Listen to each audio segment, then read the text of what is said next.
Hi! ఈరోజు మనం ఒక అద్భుతమైన టైం ట్రావెల్ చేయబోతున్నాం.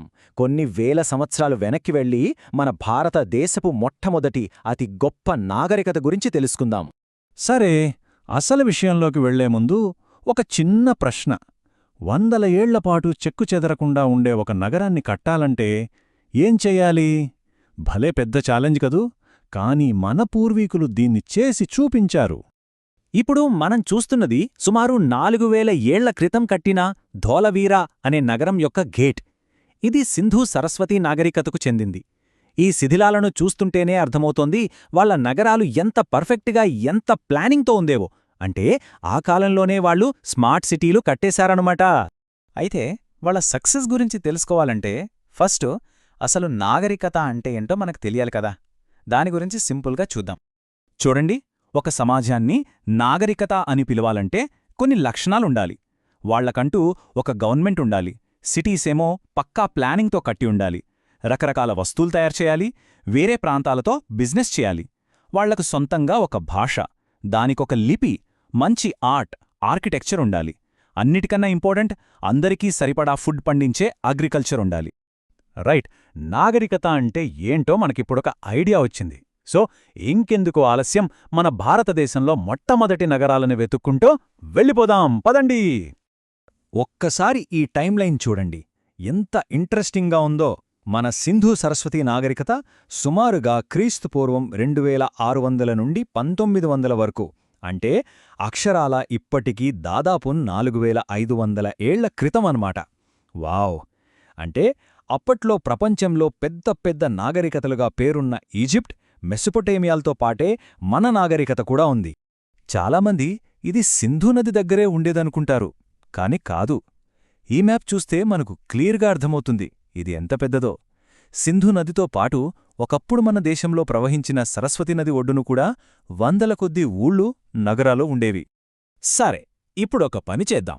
ఆ ప్రాచీన నగరాల్లో ఒక సిటీలోకి వెళ్ళి ఒక చిన్న టూర్ వేసొద్దాం. వాళ్ళు ఎంత అడ్వాన్స్డ్గా ఉండేవారో మన కళ్లతోనే చూద్దాం. అమ్మో, వాళ్ళ టౌన్ ప్లానింగ్ చూస్తే మైండ్ బ్లోయింగ్ అనిపిస్తుంది. చూడండి, రోడ్లు ఎంత వెడల్పుగా, స్ట్రెయిట్గా ఉన్నాయో. ఇళ్లన్నీ ఒక గ్రిడ్ ప్యాటర్న్లో కట్టారు. అంటే ఈ రోజుల్లో మన మోడర్న్ సిటీస్లో వాడుతున్న టెక్నిక్ని వాళ్ళు వేల ఏళ్ల క్రితమే వాడారన్నమాట. ఇదిగోండి, ఇదే మొహెంజోదారోలో దొరికిన ఫేమస్ గ్రేట్ బాత్. ఎంత పర్ఫెక్ట్గా కట్టారో చూడండి. నీళ్లు లీక్ అవ్వకుండా స్పెషల్ కోటింగ్ కూడా వేశారు. మరి దీన్ని ఎవరు వాడారు? రాజులు స్నానం చేసేవారా, లేక ఏమైనా పూజల కోసం కట్టారా అన్నది మాత్రం ఇప్పటికీ పెద్ద మిస్టరీనే. ఇంకో షాకింగ్ విషయమేంటంటే 4000 ఏళ్ల క్రితమే వాళ్లకు క్లీన్లీనెస్ గురించి ఎంత బాగా తెలుసో. సిటీస్ని నీట్గా ఉంచడానికి, ప్రతి ఇంట్లోంచి వేస్ట్ వాటర్ బయటకు పంపడానికి ఇలా కవర్ చేసిన డ్రైనేజ్ సిస్టమ్ని కట్టుకున్నారు. నమ్మశక్యంగా లేదు కదూ? ఓకే, సిటీస్ గురించి చూస్తాం కదా. మరి ఇంత గొప్ప నగరాలని కట్టిన ఆ మనుషులెలాంటివాళ్లు, వాళ్ల లైఫ్ స్టైల్ ఎలా ఉండేదో ఇప్పుడు చూద్దాం. మనందరికీ ముందుగా వచ్చే క్వశ్చన్ ఒకటే, అసలు వాళ్ళు ఏం తినేవాళ్ళు? వాళ్ళు సూపర్ ఫార్మర్స్ అండి. గోధుమలు, బార్లీ లాంటివి బాగా పండించేవాళ్లు. ఇంకో ఇంట్రెస్టింగ్ విషయం చెప్పనా? యురేషియా మొత్తంలో బట్టల కోసం కాటన్ పండించిన ఫస్ట్ పీపుల్ వీళ్లే. ఇక్కడ కనిపిస్తున్న ఈ చిన్న మట్టి నాగలి బొమ్మ వాళ్ల అగ్రికల్చరల్ స్కిల్స్కి ఒక చిన్న ఎగ్జాంపుల్ అంతే.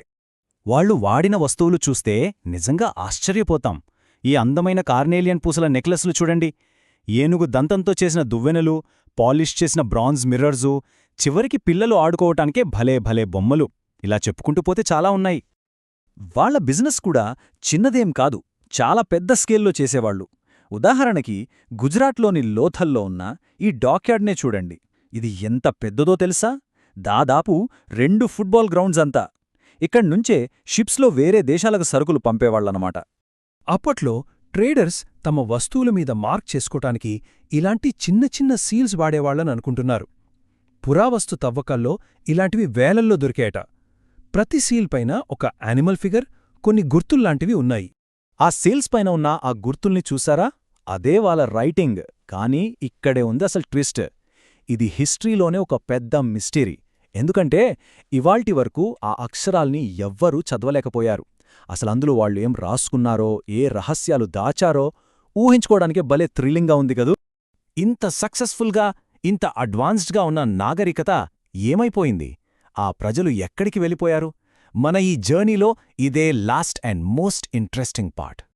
చాలా కాలం పాటు ఎవరో దాడి చేయడం వల్లే ఈ నాగరికత అంతమైపోయిందని అందరూ అనుకున్నారు. కాని కొత్తగా దొరికిన ఆధారాలు వేరే స్టోరీ చెబుతున్నాయి. అదేంటంటే దీనికి కారణం యుద్ధం కాదు, వాతావరణం. సైంటిస్టులు ఇప్పుడు 2 మెయిన్ రీజన్స్ చెప్తున్నారు. First, climate change. అప్పట్లో ప్రపంచం మొత్తం మీద వాతావరణం డ్రై అయిపోయింది, వర్షాలు పడలేదు. సెకండ్, వాళ్ల సిటీస్కి లైఫ్ లైన్ లాంటి సరస్వతీ నది మెల్లమెల్లగా ఎండిపోయింది. ఇంకేముంది, నది లేకపోతే పంటలు పండవు, తినడానికి తిండి లేకపోతే సిటీస్లో ఉండలేరు కదా. అందుకే వాళ్ళు ఆ నగరాలను వదిలేసి వేరే చిన్న చిన్న గ్రామాలకు వెళ్ళిపోయారు. చూసారా, ఒక గొప్ప నాగరికత వాతావరణంలో వచ్చిన మార్పుల వల్ల కనుమరుగైపోయింది. వాళ్ల కథ ఈరోజు మనకేం చెప్తోంది?